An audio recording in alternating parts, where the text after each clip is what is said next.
You are looking at Julian's pronunciation guide, where we look at how to pronounce better some of the most mispronounced words in the world, like this other curious word. But how do you say what you're looking for today?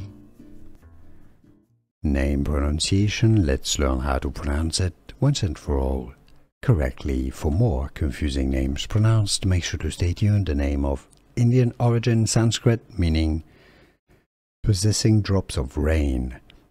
Indian pronunciation, Indra, Indra. English pronunciation, similarly, Indra, Indra. How do you pronounce it yourself? Any differently? Let us know in the comments.